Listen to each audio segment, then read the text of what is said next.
అంటే అరౌండ్ ఒక 4 years 5 years 6 years 10 years కూడా జరిగేస్తాయి. అట్లాంటప్పుడు ఈ భూమి ఒరిజినల్ ఓనరు దీన్ని అనుభవించలేడు, ఆక్రమణదారుడు అనుభవించలేడు. సో ఇటువంటి టైంలో స్టేటస్ కోలు కానీ స్టే ఆర్డర్లు కానీ ఏవి తెచ్చుకున్నా కానీ సంవత్సరాలు అయిపోయేటప్పటికి తల్లిదండ్రులు కేసు వేస్తే కొడుకులు అనుభవించడం, కొడుకులు కేసు వేస్తే మనవాళ్ళు అనుభవించడం, ఇటువంటి తరంగా న్యాయస్థానాలు నిలబడిపోయాయి. నాకు ఇటువంటి అప్పుడు అనిపించింది న్యాయస్థానాలు త్వరితగతిన ఇటువంటి కేసులు తేలిస్తే ఎవరైతే దీన్ని అనుభవించాలనుకొని భూమిని వేస్తాడో వాడికి తప్ప మిగతా వాళ్ళందరికీ దొరుకుతుంది దాని న్యాయం.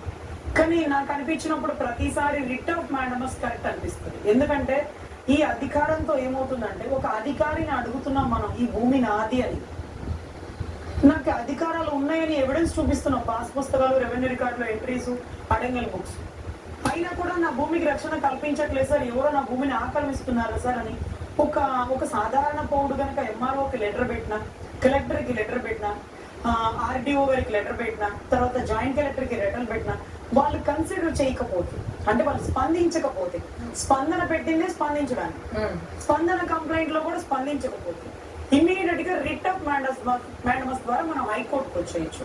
ఈ మ్యాండమస్ అధికారాన్ని ఉపయోగిస్తూ కన్సర్న్ అధికారికి హైకోర్టు నుంచి ఇన్స్ట్రక్షన్స్ పెడతాయి, ఇమీడియట్ గా ఈ కేసుని పరిష్కరించండి, అతని దగ్గర ఉన్న ఆధారాలు చూపిస్తున్నాం, భూమి మీద హక్కు అతనికే కలిగి ఉంది, మీరు ఎంక్వైరీ చేయించండి, అతనికి న్యాయం చేయండి అని డైరెక్ట్ గా హైకోర్టు జడ్జి గారు ఒక ఆర్డర్ ఇస్తారు. మేడం ఒక డౌట్, ఇప్పుడు ఒక భూమి పైన